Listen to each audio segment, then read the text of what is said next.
Morning વિદ્યાર્થી મિત્રો, ધોરણ 9 વિષય ઇંગ્લિશ. હું જિગ્નેશ પ્રજાપતિ આપ સૌનું હાર્દિક સ્વાગત કરું છું. તો મિત્રો આજે આપણે એક નવો ટોપિક લઈને આવ્યા છે, જે ટોપિક અમારા 9મા ધોરણમાં ખૂબ જ સહેલો અને સરળ છે. અને મિત્રો એ ટોપિકનું નામ છે WH ક્વેશ્ચન. શું નામ છે મિત્રો ટોપિકનું? WH question. તો મિત્રો આ એક એવો ટોપિક છે કે જે ધોરણ તમે 5 અથવા 6 થી ભણતા આવ્યા છો. અને મિત્રો આ જ ટોપિક ધોરણ 12 સુધી કન્ટિન્યુ રહેશે. બરાબર છે? ધોરણ 9 અને 10 માં MCQ સ્વરૂપે પૂછાશે, જે બહુ સહેલા હશે. એકવાર તમે સમજી લેશો વાક્ય તો પછી વધારે તકલીફ નહીં પડે. 11 12 માં મિત્રો MCQ સ્વરૂપે પૂછાશે, પણ થોડા અલગ રીતે પૂછાશે. બરાબર? એ પછીની વાત છે. હવે મિત્રો આજે જે પહેલો પીરિયડ છે WH ક્વેશ્ચનનો, તો WH ક્વેશ્ચનમાં આજે આપણે એટલા શબ્દો શીખી લઈએ કે જે ખૂબ જ સહેલા છે. ઓકે, ચાલો મિત્રો. તો સૌથી પહેલા કેટલાક WH વાળા શબ્દો છે જેનું ગુજરાતી જાણવું બહુ જરૂરી છે આપણા માટે. ચાલો, વોટ નું ગુજરાતી શું થાય મિત્રો? શું. વોટ નું ગુજરાતી શું થાય મિત્રો? શું. તો કોઈ વસ્તુ અથવા કર્મ નીકળી જાય વાક્યમાંથી તો એની જગ્યા પર શું આવે? વોટ. કોઈ વસ્તુ અથવા કર્મ નીકળી જાય તો એની જગ્યા પર શું આવે મિત્રો? વોટ. ચાલો, વેન એટલે શું થાય મિત્રો? ક્યારે. તો યાદ રાખો મિત્રો કે જ્યારે વાક્યમાં સમય હોય, એ સમય દર્શાવતા શબ્દ નીચે અંડરલાઈન હોય તો શું આવે? વેન. ચાલો, ત્યારબાદ છે મિત્રો વેર. વેર નું ગુજરાતી શું થાય? ક્યાં. વેર નું ગુજરાતી ક્યાં. અને યાદ રાખો મિત્રો કે વેર ત્યારે આવશે કે જ્યારે વાક્યમાંથી સ્થળ નીકળી જાય. વેર ક્યારે આવશે મિત્રો? જ્યારે વાક્યમાંથી શું નીકળી જાય? સ્થળ. ચાલો, વાય એટલે શું થાય? શા માટે. તો કે કારણ દર્શાવવા. વાય એટલે શા માટે? શું કરવા મિત્રો? કારણ દર્શાવવા.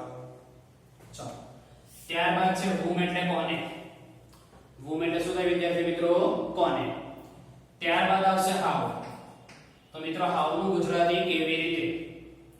જેમ કે કોઈ શબ્દની પાછળ ly વાળું વિશેષણ આવે. દાખલા તરીકે આપણે બોલીએ સ્વીટલી, નાઇસલી, બ્યુટીફુલી, ક્વિકલી. ઓકે, પછી કોઈ આપણે એમ બોલીએ કે ભાઈ કોઈ જગ્યાએ જવાની વાત છે તો by train, by bus, bicycle, by car. Okay, તો મિત્રો એવા બધા શબ્દની જાણકારી કરેલી હોય તો શું આવશે? હાઉ. ચાલો, ત્યારબાદ મિત્રો હાઉ લોંગ એટલે કેટલું લાંબુ. અંતર દર્શાવે છે. હાઉ લોંગ એટલે કેટલું લાંબુ શું દર્શાવે છે મિત્રો?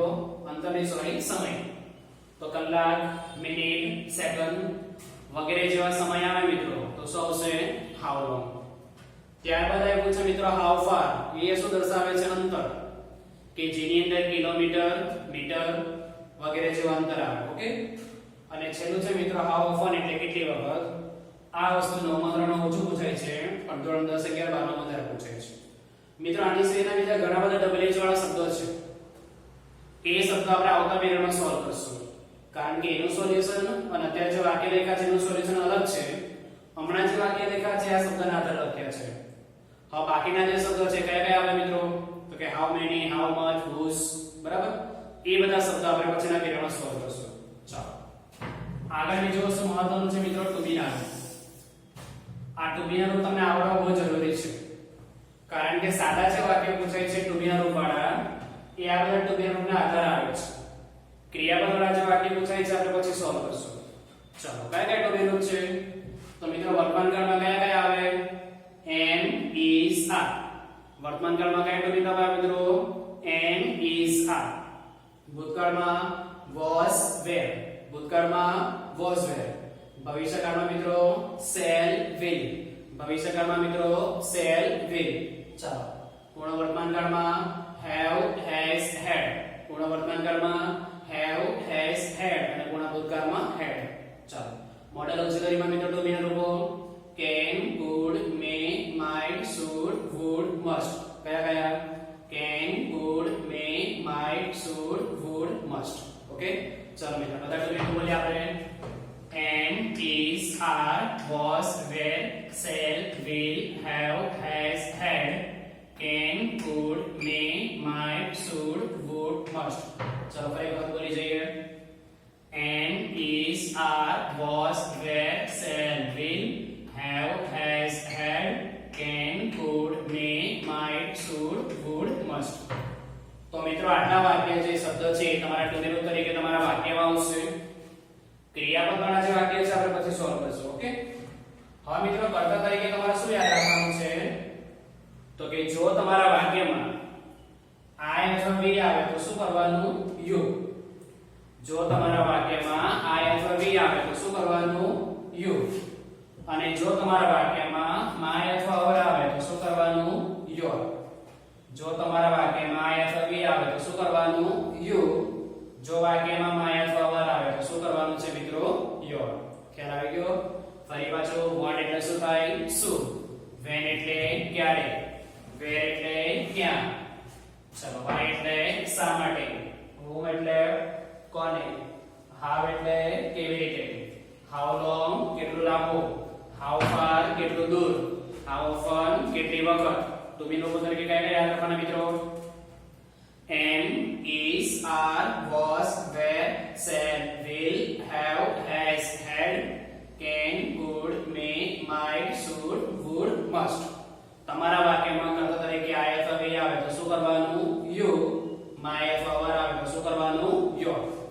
હવે મિત્રો એ વાક્ય રચના છે જેને ઇંગ્લિશમાં શું કહેવાય છે? સ્ટેટમેન્ટ. ઇંગ્લિશમાં શું કહેવાય છે? સ્ટેટમેન્ટ. ગુજરાતીમાં શું કહેશું આપણે એને? વાક્ય રચના. તો મિત્રો આ જે ડબલ એચ ના શબ્દો છે એ તમારે વાક્ય રચના પ્રમાણે સોલ્વ કરવાના છે. કઈ રીતે? તો કે સૌથી પહેલા તમારે જવાબમાં લખવાનું ડબલ એચ વાળો કોઈ શબ્દ જે અંડરલાઈન કરેલી છે એના આધારે લખવાનું. સૌથી પહેલા શું લખવાનું? ડબલ એચ વાળો શબ્દ. પણ કોના આધારે? જે વાક્યમાં અંડરલાઈન કરેલી છે એના આધારે શું લખવાનું? ડબલ એચ વાળો શબ્દ. ત્યારબાદ એની એક્ઝેક્ટ બાજુમાં શું લખવાનું છે? ટુ બી. ડબલ એચ ની એક્ઝેક્ટ બાજુમાં શું લખવાનું મિત્રો? ટુ બી. ટુ બી નું તમને ક્યાં આપેલા હશે? તો કે વાક્યમાં કર્તાની બાજુમાં. ટુ બી નું ક્યાં આપેલા હશે મિત્રો? વાક્યમાં કર્તાની બાજુમાં. ઓકે, ત્યારબાદ મિત્રો મેં ડોટ ડોટ કર્યો છે. આ ડોટ ડોટ નો મતલબ શું કરવાનો? તો કે એ વાક્ય તમારે પહેલેથી બેઠું લખી નાખવાનું. ડોટ ડોટ કર્યો છે મતલબ શું મિત્રો? એ વાક્ય પહેલેથી બેઠું લખી નાખવાનું. ખ્યાલ આવે છે? સૌથી પહેલા વાક્યમાં શું લખવાનું છે? WH. સૌથી પહેલા વાક્યમાં શું લખવાનું? WH. એની એક્ઝેક્ટ બાજુમાં શું લખવાનું? ટુ બી. અને ત્યારબાદ વાક્ય પહેલેથી લખી નાખવાનું. જે શબ્દ એકવાર આવી ગયા છે મિત્રો એ બીજી વાર રિપીટ કરવાના નહીં. જે શબ્દ એકવાર આવી ગયા છે મિત્રો એ બીજી વાર રિપીટ કરવાના નહીં. જેમ કે પહેલું વાક્ય Jay was going to Mumbai by train. જય ટ્રેન દ્વારા મુંબઈ જઈ રહ્યો હતો. શું મિત્રો? જય ટ્રેન દ્વારા મુંબઈ જઈ રહ્યો હતો. આ વાક્યમાંથી શું નીકળી ગયું? મુંબઈ. તો મુંબઈ એટલે મિત્રો આપણે સ્થળ બોલીએ. ક્યાં? મુંબઈ એટલે શું બોલીએ મિત્રો? સ્થળ. એટલે ગુજરાતી ઇંગ્લિશમાં શું બોલાશે? where. ઇંગ્લિશમાં શું બોલાશે? where. તો મિત્રો સૌથી પહેલા આપણે અહીંયા શું લખી નાખીએ? where. ચાલો ડબલ એસ આવી ગયું. હવે શું લખવાનું મિત્રો? ટુ બી નું. તો મેં હમણાં કીધું કે વાક્યમાં ટુ બી નું ક્યાં આવે? કર્તાની બાજુમાં. અને કર્તા ક્યાં આવે? વાક્યની શરૂઆતમાં. વાક્યમાં ટુ બી નું ક્યાં આવે મિત્રો? કર્તાની બાજુમાં. અને કર્તા ક્યાં આવે? વાક્યની શરૂઆતમાં. તો વાક્યમાં કર્તા કોણ છે? જય. એની બાજુમાં ટુ બી નું કયું છે? was. તો આપણે અહીંયા શું લખી નાખીએ? was. તો મિત્રો વાક્ય રચના પ્રમાણે ડબલ એચ આવી ગયું, ટુ બી રૂપ આવી ગયું. હવે મેં શું કીધું? વાક્ય પહેલેથી બેઠું ઉતારવાનું. ચલો શું લખ્યું છે મિત્રો અહીંયા વાક્યમાં? જય. શું લખ્યું છે? જય. was એક વખત આવી ગયું, બીજી વખત લખવાનું નહીં. ચલો હવે શું આવે છે? going. શું આવ્યું મિત્રો? going. ટુ મુંબઈ નીચે અંડરલાઈન કરી છે લખાશે નહીં. ચલો હવે શું આવશે મિત્રો? by. અને ટ્રેન નું બેઠું શું આવશે? ટ્રેન. તો આપણું વાક્ય શું બન્યું મિત્રો? Where was Jay going by train? જય ટ્રેનમાં ક્યાં જઈ રહ્યો હતો? ચલો મિત્રો બીજું વાક્ય. They will enjoy the party on Sunday. શું લખ્યું છે મિત્રો? They will enjoy the party on Sunday. તેઓ રવિવારે પાર્ટી એન્જોય કરશે. શું થાય? તેઓ રવિવારે પાર્ટી એન્જોય કરશે. આ વાક્યમાંથી પાર્ટી નીકળી ગયો. હવે આપણે ગુજરાતીમાં શું બોલીએ? તેઓ રવિવારે શું એન્જોય કરશે? હું બોલીએ? તેઓ રવિવારે શું એન્જોય કરશે? તો શું એટલે શું મિત્રો? what. શું એટલે શું થાય? what. ચાલો તો સૌથી પહેલા વાક્યમાં શું લખવાનું? what. સૌથી પહેલા વાક્યમાં શું લખવાનું વોટ હવે ડબલ એસ તરીકે શું આવ્યું વોટ આવ્યું મિત્રો એની એક્ઝેક્ટ બાજુમાં શું આવશે ટુ બી બોલો આ બધા ટુ બી નું છે ને તો આ વાક્યમાં મિત્રો ટુ બી નું કયું છે વિલ તો આપણે શું લખી નાખ્યું અહીંયા વિલ ડબલ એસ લગાઈ ગયું ટુ બી લગાઈ ગયું હવે મિત્રો વાક્ય પહેલેથી બેઠું ઉતારવાનું ચલો શું લખ્યું છે વાક્યમાં they શું લખ્યું છે વાક્યમાં they will આવી ગયું એટલે બીજી વખત લખવાનું નહીં બોલો એની બાજુમાં શું છે એન્જોય એની બાજુમાં શું છે એન્જોય પાર્ટી ની અંડરલાઈન કર્યું છે એટલે પાર્ટી લખાશે નહીં આગળ શું આવશે મિત્રો ઓન સન્ડે આગળ શું આવશે મિત્રો ઓન સન્ડે ચાલો I have collected books for reading શું કહેવાનું ગુજરાતી મેં ચોપડીઓ ભેગી કરી છે ફોર રીડિંગ એટલે વાંચવા માટે મેં વાંચવા માટે ચોપડીઓ ભેગી કરી છે શું નીકળી ગયું આમાંથી વાંચવા માટે શું નીકળી ગયું મિત્રો વાંચવા માટે તો હવે આપણે ગુજરાતીમાં શું બોલીએ તો કે ભાઈ મેં ચોપડી શા માટે ભેગી કરી છે શું બધાય મેં ચોપડી શા માટે ભેગી કરી છે તો મિત્રો શું લખાશે શા માટે એટલે why આની જગ્યામાં મિત્રો for what લખીએ તો પણ ચાલે પણ એ વસ્તુ 11 અને 12મા ધોરણમાં વધારે ઉપયોગી છે અત્યારે આપણે why લખશું ઓકે આની જગ્યામાં બીજું શું લખી શકીએ મિત્રો for what ચાલો તો સૌથી પહેલા શું લખ્યું મિત્રો why લખ્યું ડબલ એસ તરીકે શું આવી ગયું why હવે આપણે શું લખવાનું છે ટુ બી નું રૂપ બોલો મિત્રો ટુ બી નું ક્યાં આવે કર્તાની બાજુમાં ક્યાં આવે કર્તાની બાજુમાં કર્તા પણ છે I ટુ બી નું શું થશે have ટુ બી નું શું થશે મિત્રો have ઓકે ચાલો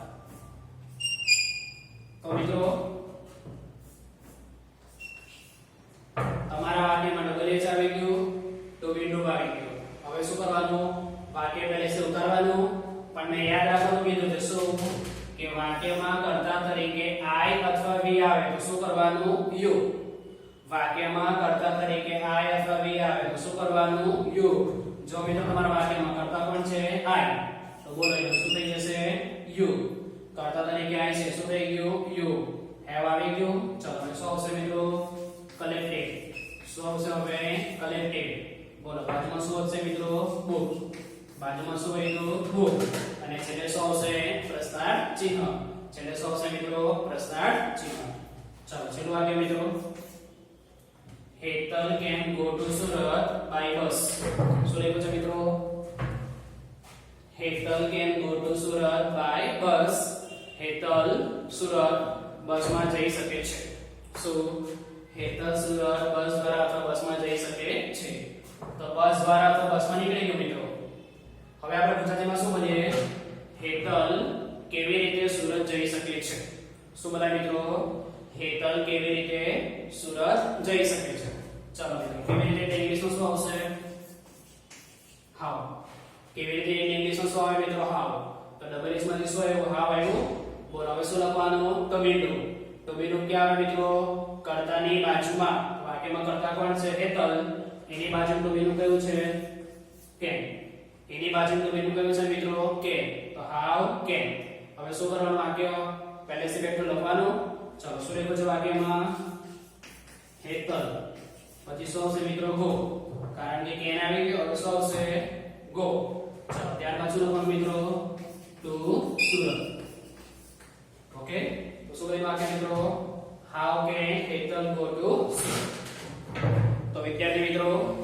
આ જે વાક્ય છે સાદા ટુ બી ના રૂપવાળા વાક્ય છે આની પછીના પીરિયડમાં આપણે ક્રિયાપદ વાળા વાક્ય પણ શીખશું હમણાં જે વાક્ય શીખ્યા છે વાક્ય રચના પ્રમાણે આ જે વાક્ય રચના છે એ માત્ર આટલા જ ટુ બી ના રૂપને લાગુ પડે છે બાકીના જે ટુ બી ના રૂપની વાક્ય રચના છે એ આપણે આના પછીના પીરિયડમાં જોઈશું જો મિત્રો તમને આ વિડિયો ગમતો હોય તો મહેરબાની કરીને વિડિયોને લાઈક આપજો અને પ્લીઝ તમને એક વિનંતી છે કે સબસ્ક્રાઇબ કરજો જેથી કરીને ડબલ એચ ના આગળના જે ટોપિક છે અથવા આગળના જે પ્રશ્નો છે એ તમને લોકોને મળી શકે આગળના વિડિયોમાં એટલા માટે ચેનલને શું કરજો સબસ્ક્રાઇબ ઓકે થેન્ક યુ